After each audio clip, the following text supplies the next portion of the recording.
Sridhar ma'am, your face can be there, ma'am.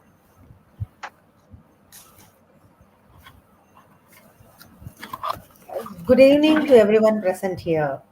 So let me just welcome you all for this 1 week international NIFDP. It has been there for 7 days. Like all of you are here, and we feel immensely happy to be there with you. So many speakers are there, and you have been a wonderful participants.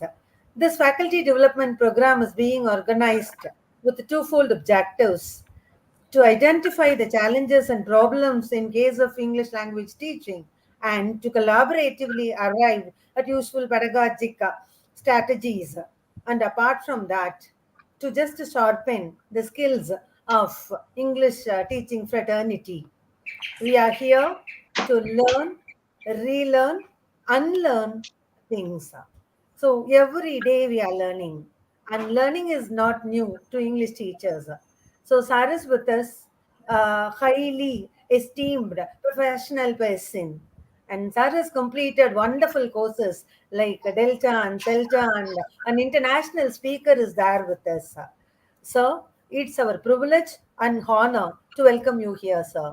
On behalf of management, HODs, principal, and the faculties of SA Engineering College, we feel privileged and honored to welcome our chief guest of the day, Dr. Binu, Professor, University of Technology and Applied Science, Al Muzana, Oman.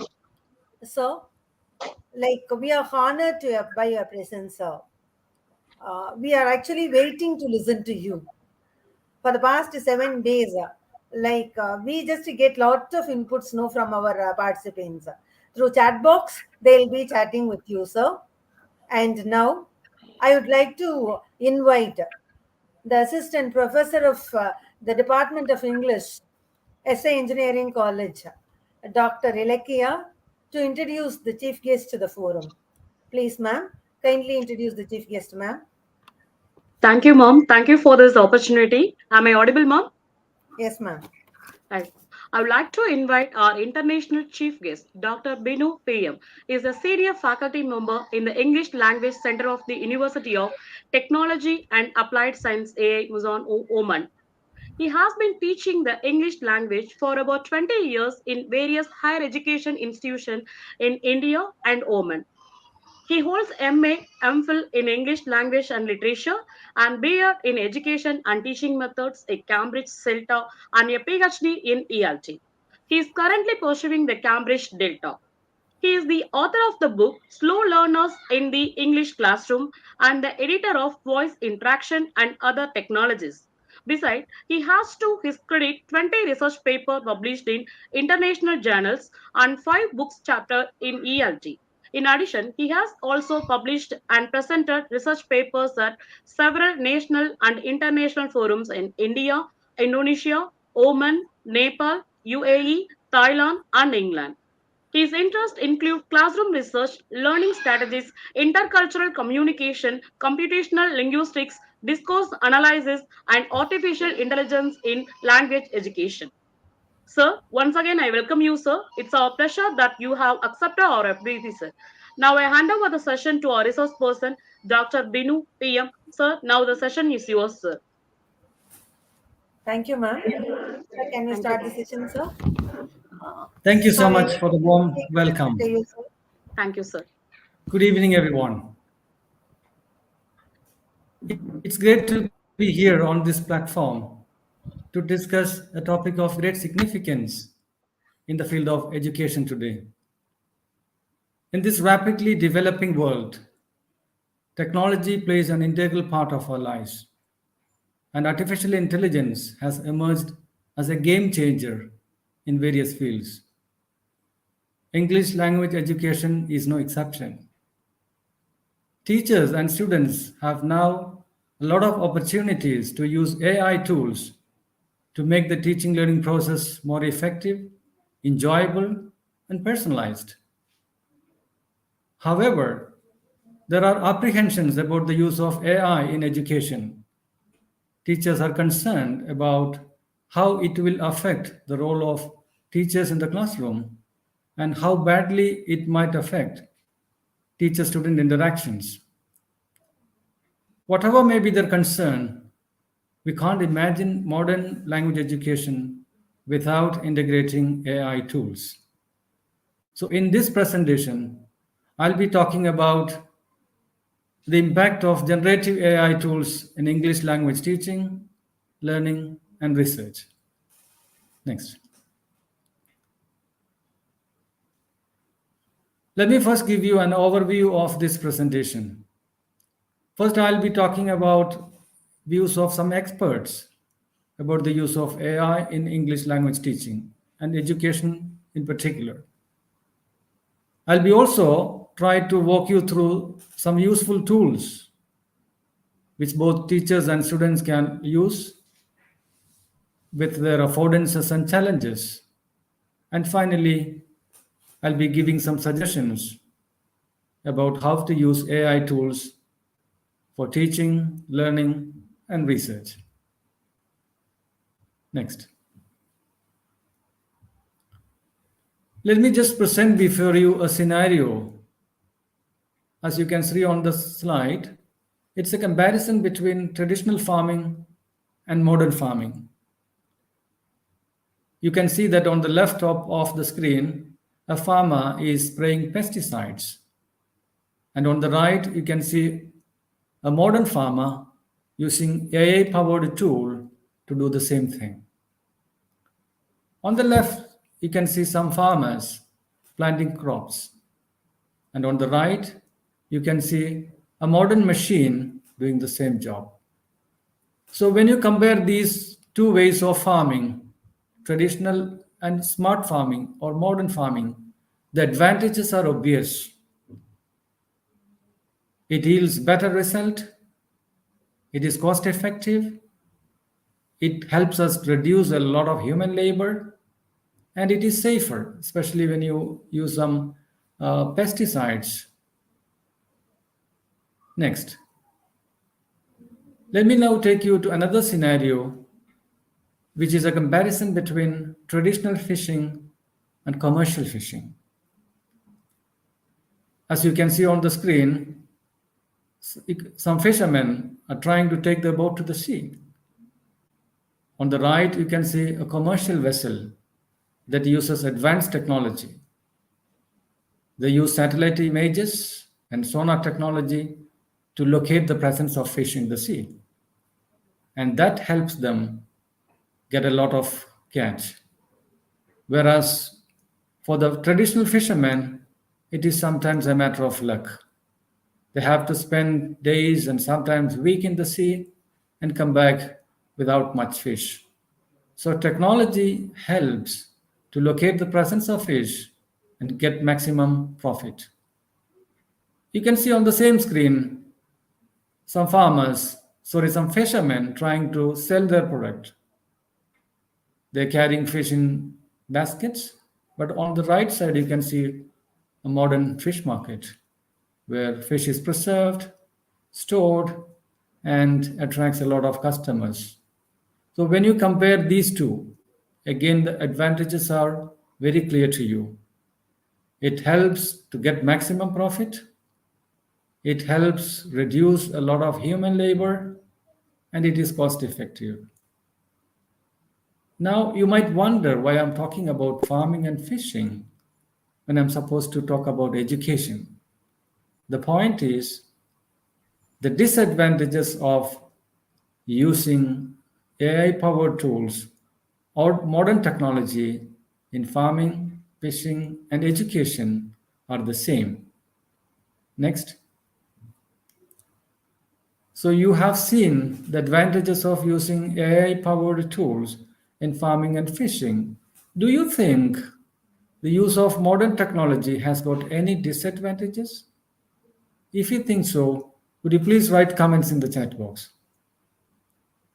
Are there any negative side of using AI technology in farming and fishing? If you believe so, please write some comments in the chat box.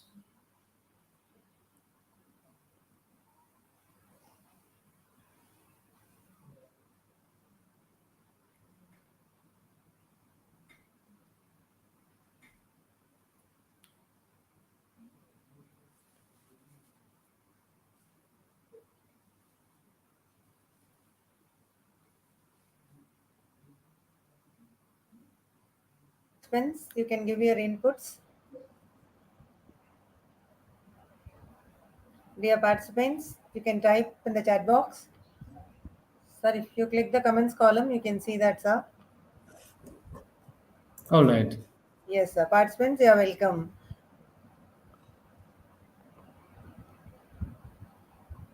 Yeah, I can see a comment that only good people will get jobs. Okay, so the concern is about, Technically, sound people can get the jobs, sir. yes, so that is a good observation. So, which means that a lot of people may be out of their profession, especially people who are not able to handle technology. I understand. So, I think the point is that they might even lose jobs. Those who are already in the profession might lose their jobs if they're not good at using technology. All right, thank you for your comments. The same thing might happen in education too. People, technology may not replace teachers, but it might replace teachers who are not able to use technology in the future. So there is always a fear that will technology ever replace teachers from the classroom? I think that's not going to happen, but definitely there will be no place for teachers in the future who are not going to use modern technology or integrate technology with their lessons. Next. You can see on the screen some statistics about research on AI topic. AI has become a hot topic in the field of research now, and a lot of studies are being carried out across the world in different continents. So you can see that there's a tremendous growth on research related to AI technology, which means that it's going to be inevitable and it's going to be used in all fields, including education. Next.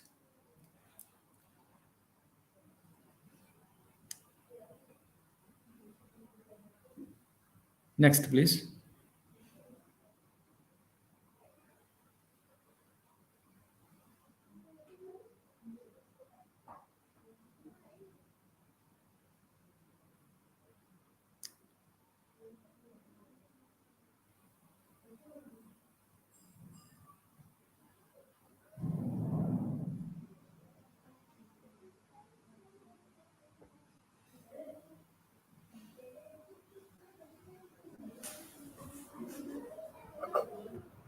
Is there any network issue? I can't see the screen now.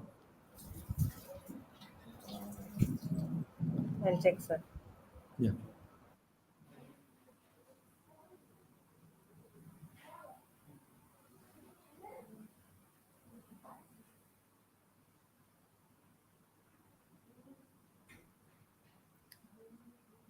Next. Next. Next, please. Okay, now let me just get you to some views of experts about AI. Can you go back to the previous one? Yes. Rodney Brooks, a famous Australian roboticist, believes artificial intelligence is a tool, not a threat.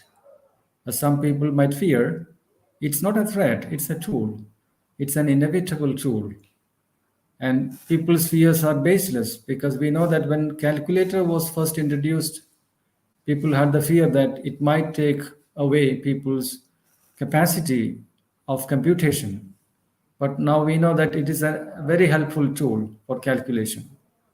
So Rodney Hawks believes that AI is a tool and not a threat. Next. Sundar Pichai, an Indian born who is currently the CEO of Google, believes that artificial intelligence will be part of our future. It's inevitable. So he believes we can't even think of our future without using AI. Next. Fei Li, a computer scientist who is based in USA, believes artificial intelligence is not a substitute for human intelligence. It's a tool to amplify human creativity and ingenuity. So it's again a tool that will help people do their jobs in a much better manner. Next. Now we have an extremely different view about the use of AI. The famous scientist Stephen Hawking has a completely different view. He believes that the development of full artificial intelligence could spell the end of human race. Now let me walk you through uh, the different AI tools that help teachers in their profession. Next. Using AI tools can help teachers to prepare lesson plans, get standard instructional materials, give instant feedback, and also make assessment more accurate and scientific. I will now walk you through some AI tools that teachers can use. Next. TWE is an AI tool that helps teachers to prepare lesson plans and also materials for teaching. It's available in both free and paid version, and the features are excellent. I can now show you a material that I created using TWE. Next. This is a reading material. I uploaded a reading passage and gave the prompt to generate multiple choice questions. As you can see on the screen, on the right of the screen, the questions were generated within seconds. I went through the questions and the options, and they were perfect. If I had to do it manually, I would have spent at least 1 hour to create this material, but I could use it with this AI tool in a matter of seconds. Next. But this tool is not without any demerits. This is another exercise I created using the same tool. But as you can see on the screen, I found a problem with the sentence structure. I just gave the prompt to create 10 true or false questions based on the same reading passage. The passage was about a young boy who was very creative, and he managed to create windmill in a place where there is no electricity. So when I uploaded the reading passage and gave the prompt to generate true and false questions, I got the result in seconds. But when I examined the sentences, I found there's a problem with the sentence structure. Out of 10 questions, 8 questions started in the same way. So I had to tweak and make some modifications to the questions, which means that AI tools are not perfect. We still need a human presence to edit, review, and tweak to make the material suitable for classroom uses. Because we know that the textbooks and other materials that we use in the classroom undergo a long process of review and rigorous editing. So the materials are actually edited by experts, curriculum designers, and that's a long process. But the one that we use using AI tools are generated in seconds without the help of any experts in the field. So we should always expect some drawbacks with these materials. Next. Invit AI is another useful tool that teachers can use, especially when you're introducing a concept which is difficult to explain in class, which is abstract in nature. You can use this tool to convert any idea into a video. So especially when you teach something related to theories or some grammatical lessons and you find it extremely difficult to explain the concept, you can use this tool to convert the idea into a useful video. And I can show you what I did with this tool. Next. In one of the writing classes, the learning outcomes is to describe an industrial process. And it is actually quite challenging for my students. I had to teach them the process of making potato chips in a factory. I tried to explain the different process involved, but I found the students were really struggling to understand. And then later on the next day, I used this tool to create a 2-minute video. And you can see the prompts I gave on the left side. I just gave these prompts. Create a 2-minute YouTube video describing the industrial process of how potato chips are made. The next prompt was include at least 10 steps in the process. And the third prompt was use a male voice and British accent. And I had to wait for 2-3 minutes, and finally, a video was generated, which is now a very useful tool in my classroom. So, Invit AI is a very good tool the teachers can use to change any idea into a video. As I said earlier, this is also available in 2 versions. There's a free version and an advanced one for which you need to pay. Next. ChatGPT is the most controversial AI tool these days. It's widely used, or I should say, it's widely misused by teachers, researchers, and students. And we also hear about people submitting assignments using ChatGPT. So I have no disagreement about the benefits of AI tool, but it also has a lot of demerits. And we'll be talking about the demerits later on. Next. Now let's see how AI tools are beneficial for students. I'll be introducing to you some AI tools that help students to improve their learning potentials and also to enhance learner autonomy. Next.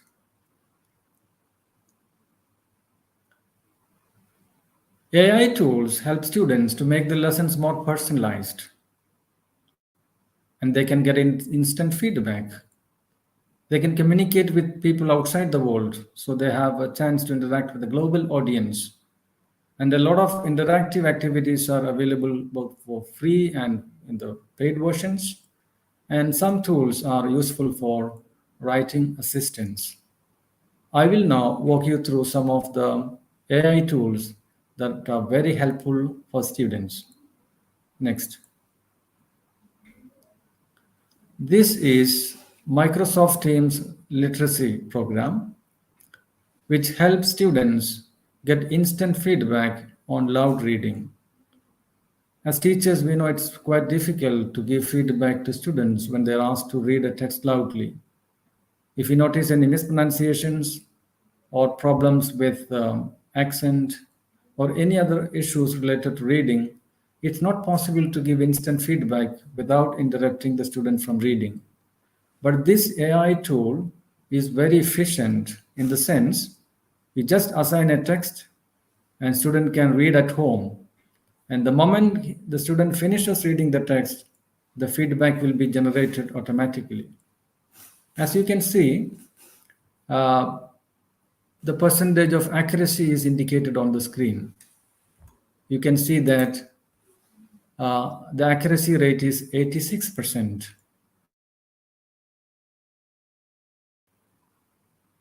And the student was able to read 87 words per minute. You can assign text of any length.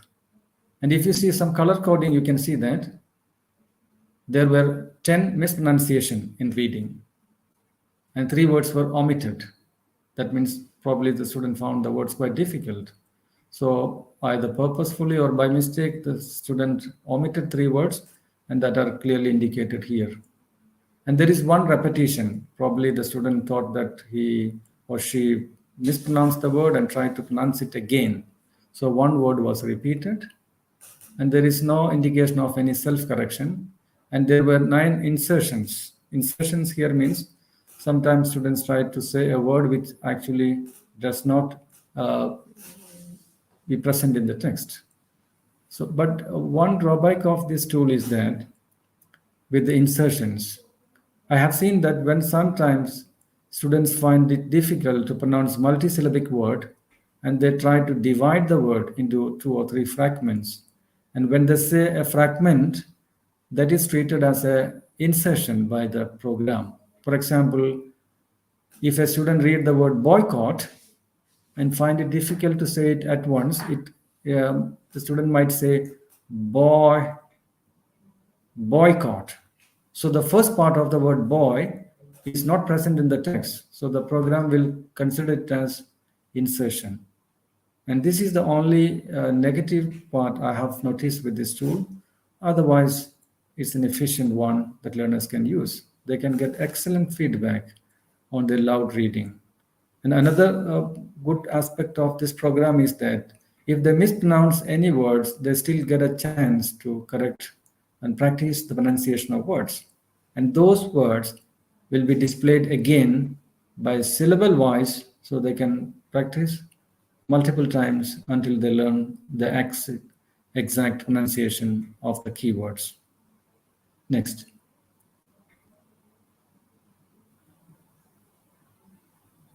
Grammarly is another tool that is widely used by teachers, researchers, and students. As you can see, the major grammatical or punctuation mistakes are underlined in red, and that makes our job much easier. But there are also some issues associated with Grammarly, which I will explain in the next slide.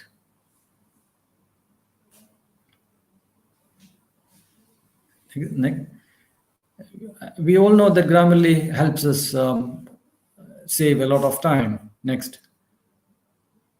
Because there are some minute punctuation mistakes or spelling mistakes or small grammatical mistakes that we may not notice while typing fast or writing fast, and this tool helps us. But this tool is not without any demerits. One of the demerits is that it might hinder learners' writing skills if they use it excessively. And the second one is limited contextual understanding.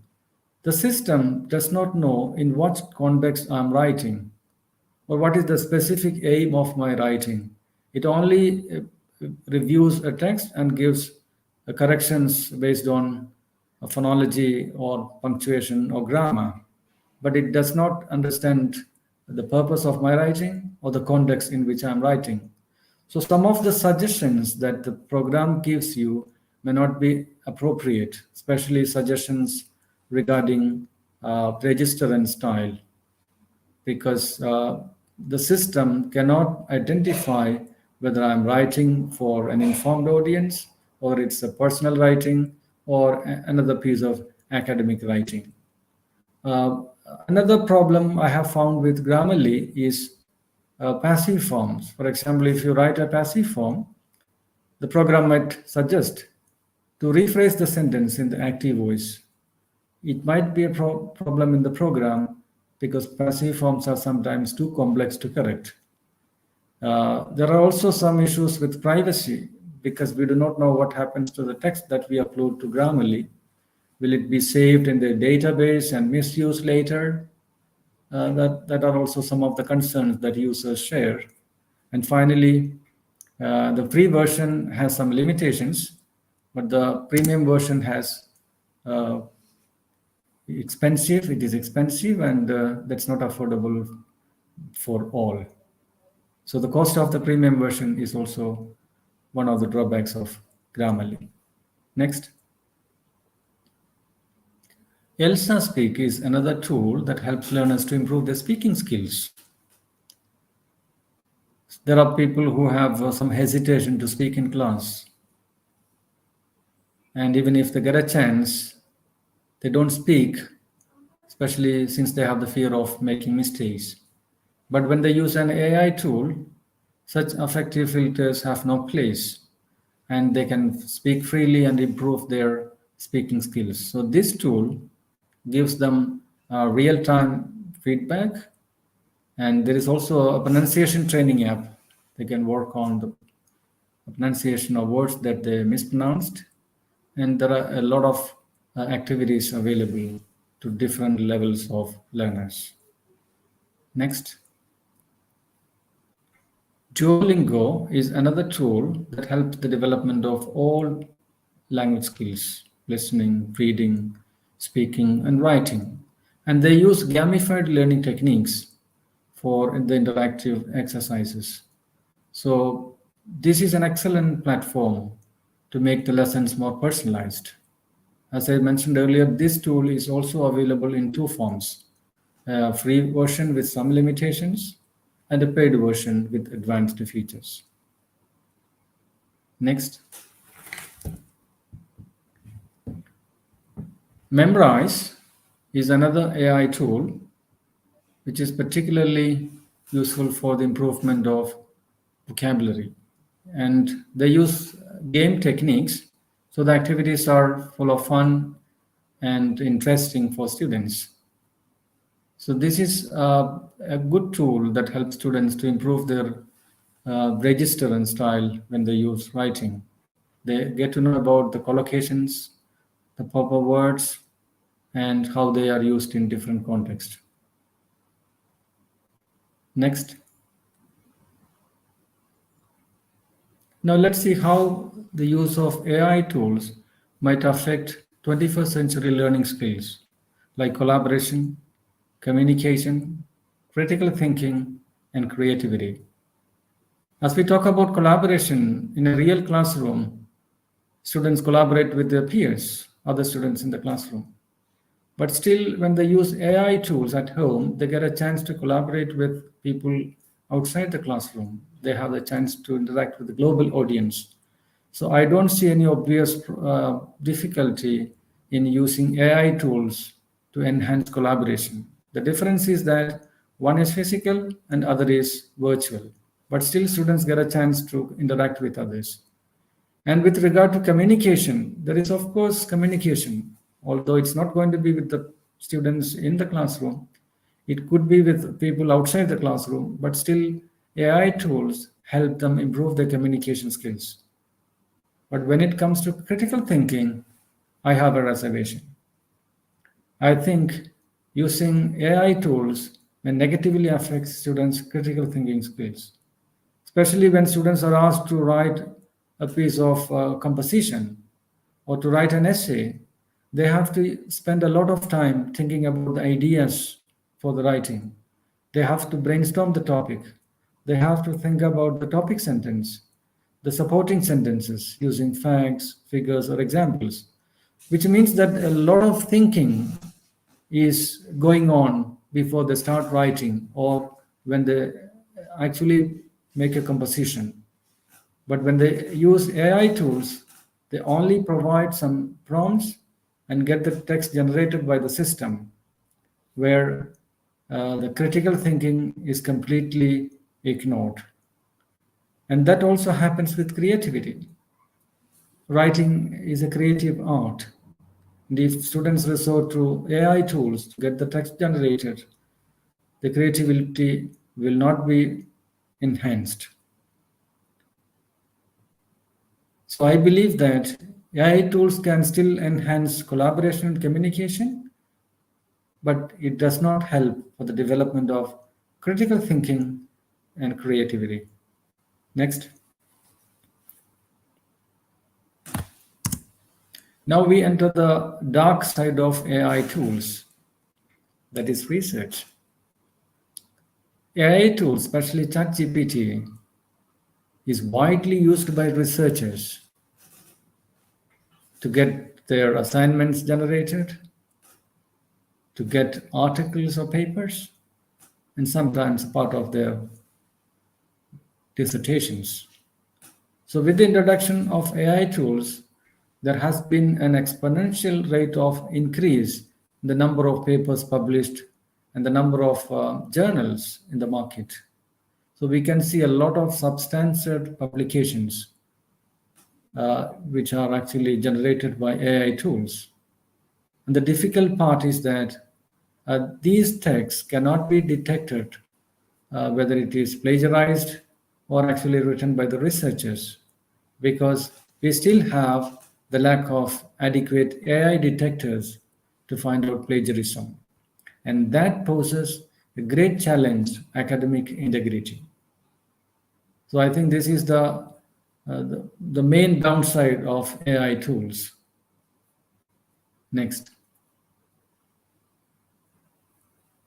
So if you look at the different tools powered by artificial intelligence, especially generative chatbots, these are the main challenges that the world is facing now. The first challenge, the most important one, is academic integrity. We do not know whether the assignment submitted by a student is actually written by him or her or generated by some of the AI tools. And the second challenge is the reliability of the materials generated by AI tools. As I mentioned earlier, the textbooks and learning. Could you go back to the slide, please? All the textbooks and materials that we use for teaching and learning is the result of long process of review and editing or proofreading. But AI tools generate materials instantly, and that is not reviewed by anyone. So there is a problem of reliability when you use materials generated by AI tools. And third difficulty is the technical capacity. We know that all people are not able to use technology, whether it's in the case of students or teachers. So lack of knowledge about using technology can also badly affect the teaching learning process.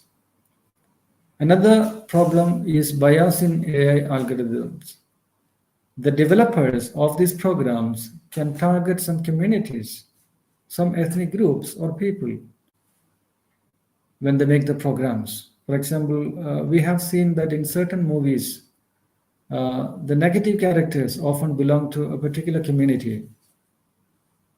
This is because of the bias of the producers or the filmmakers. They always try to keep certain communities as villains or low level characters like prostitutes or thieves or beggars. They always belong to lower caste or the lower strata of the society. We never see a person of high rank being presented as a beggar, as a prostitute, or a thief in movies and books, in movies in particular. So the same bias could be used by the program developers in AI also. And another concern is primary privacy concern. We do not know the text that we upload for checking is actually stored or misused. And equity issues is a major drawback of artificial intelligence because most of the programs have two versions, a free version and a premium version, which is paid. And we know that all people, especially students, are not able to afford to buy expensive AI tools because the number of AI tools is on the rise. If they want to develop the pronunciation skills, they might need to use one app. For writing, they might need another app. And for developing speaking skills, they need to use a third app. So it's not always possible for them to purchase different AI tools. And using AI tools excessively can also decrease people's social connections. And finally, addiction. As we hear about social media addiction, use of these tools could also become an addiction. Grammarly can become an addiction, like social media addiction. Or using ChatGPT could be an addiction. Because if you use it for some time, you will reach a time when you are not able to produce anything independently. You will feel that you are not able to write any text without using one of the AI tools. So that's the most difficult part of using this. It might lead to some sort of addiction. Next. Now, let me try to give some suggestions to overcome this difficult part of AI tools. I think the most important thing is that there must be a multidisciplinary collaboration among AI developers, pedagogical experts, and classroom practitioners. We know that most of the tools developed by engineers are without consulting academic experts, curriculum designers, or policymakers. Most of the programs available today are developed by IT engineers, or software developers. So these programs must be developed in collaboration with academic experts, policymakers, curriculum designers, and classroom practitioners. So it must be a joint venture, or it must be the result of proper consultation and review. And finally, the materials they produce must be subject to review. Next. And we know that currently there is no policy in place to restrict the use of AI tools. This is why it is widely misused by people. So there should be a system in place that allows people to use certain apps. The policies must be framed at global level, at national level, and also at institutional levels. At institutions level, we must be able to suggest our students or give them a list of tools that they can use. And that must be a restricted use. We shouldn't just ask them to go and use these tools. We should assign tasks on AI tools so that this becomes a controlled activity. Next.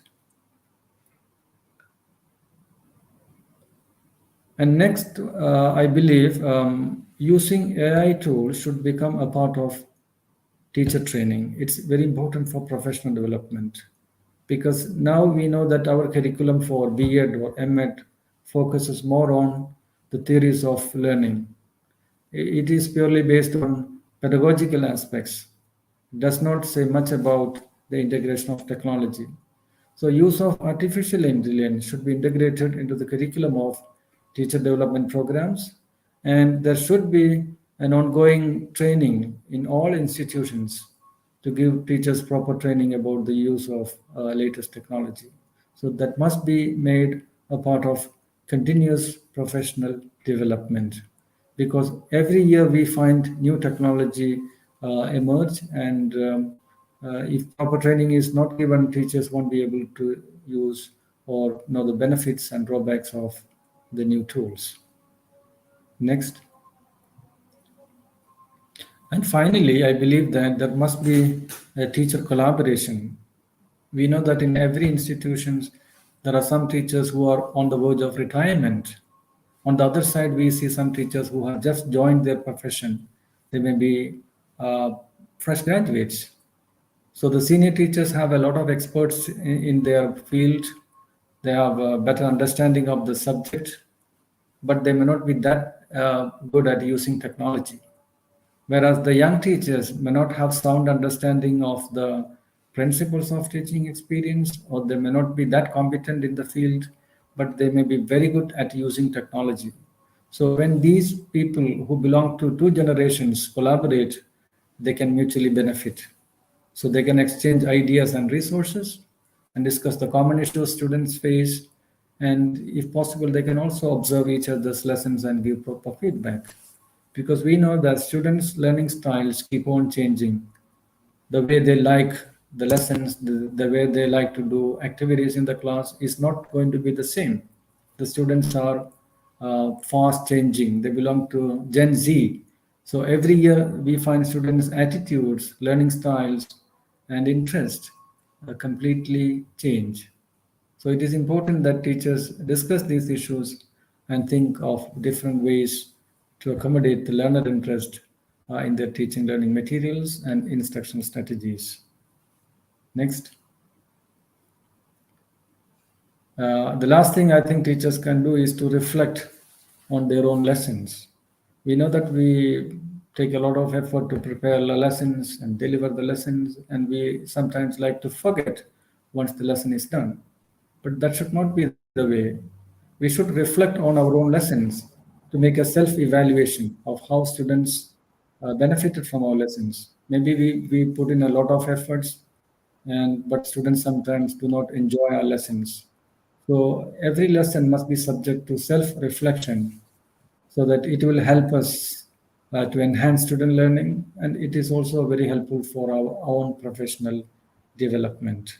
Because as I said earlier, learners keep on changing. So we cannot stick to one style of teaching throughout our career.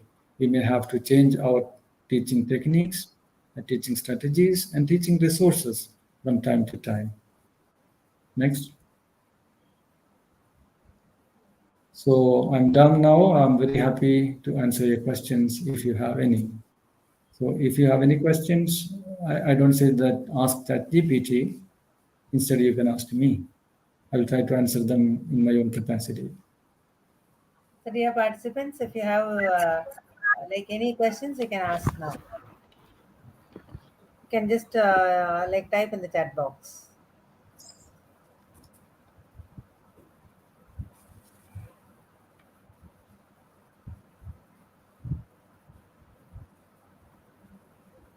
Sir, actually, it was very clear, and we many people know in between they just typed. They want to know the link, sir. Actually, you have said about many platforms, actually, learning platforms and teaching platforms, how we can use AI and all. So they feel that if they are going to get the link, it would be of much help to them. In the PPT, like you have mentioned, something, but the link was not there actually. If you just go to the slides and get to know the name of the app and just Google it, you will get the link. Fine, sir. We'll intimate, sir. We'll intimate. Yeah. We'll intimate, sir. And let us just come to the conclusion of this 1 week international FDP. Gratitude is an attitude of heart. True to this, I take immense pleasure in extending my heartfelt gratitude to one and all gathered here. First of all, let me just thank our chief guest of the day, Dr. Binu, sir. Sir, we thank you immensely for the various inputs that you have brought into this English curriculum. So, definitely, sir, we'll be using all these things, at least if not everything. Partially, we'll try to implement these things in our like teaching curriculum.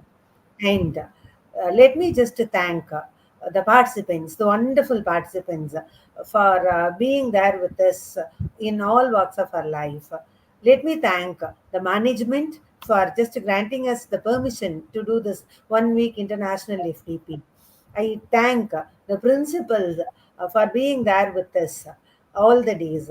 And let me thank the HODs of various departments. And particularly, let me thank the HOD of Humanities and Science, Dr. Harihara Sudin.